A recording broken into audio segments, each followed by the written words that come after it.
ir, digamos, concluyendo alguna de esas recomendaciones.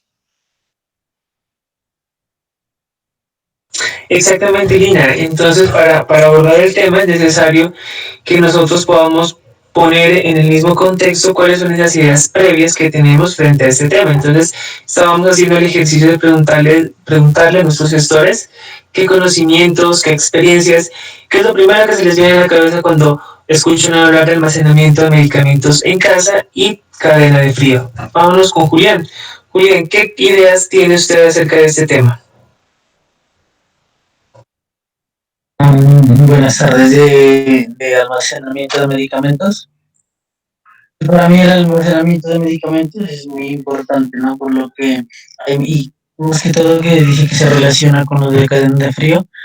Hay medicamentos que pues si pierden la cadena de frío, perdería su efecto, sí, su efecto.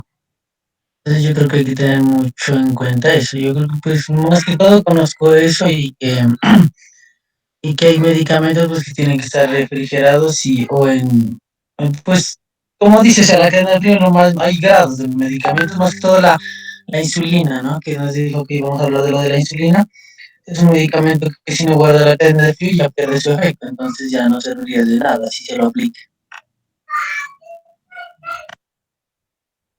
Julián, muchas gracias. Entonces miren cómo todos nosotros tenemos conocimientos previos.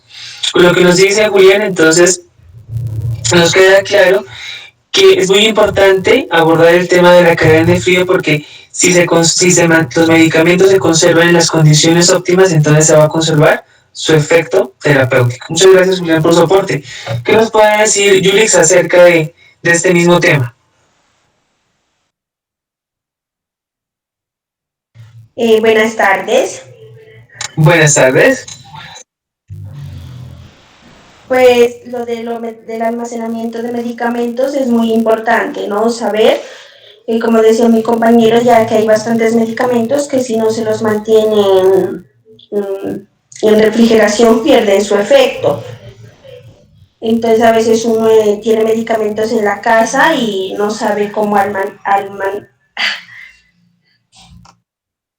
almacenarlos. Eso sería. Muy bien, Yulisa, muchas gracias. Mire que usted da en el punto.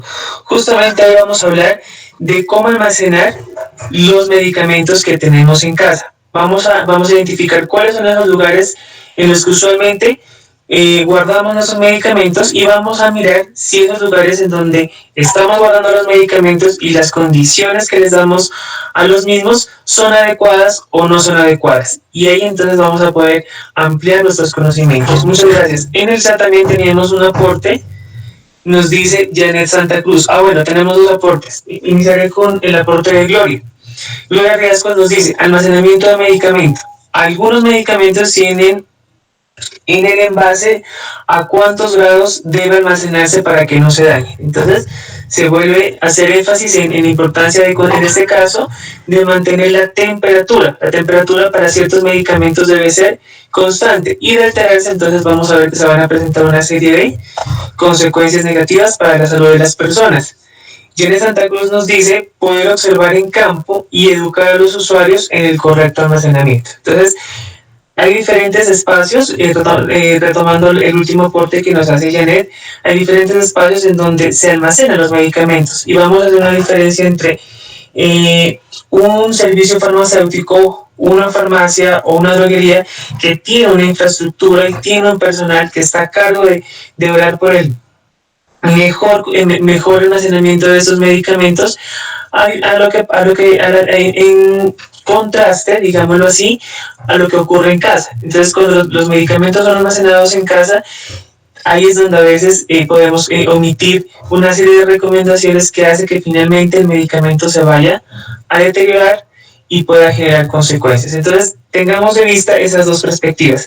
¿Qué pasa cuando los medicamentos, cuáles son las condiciones que deben cumplir los medicamentos cuando los almacenamos en casa y cuáles son esas características que también debemos estar muy atentos cuando son dispensados en un servicio? Entonces,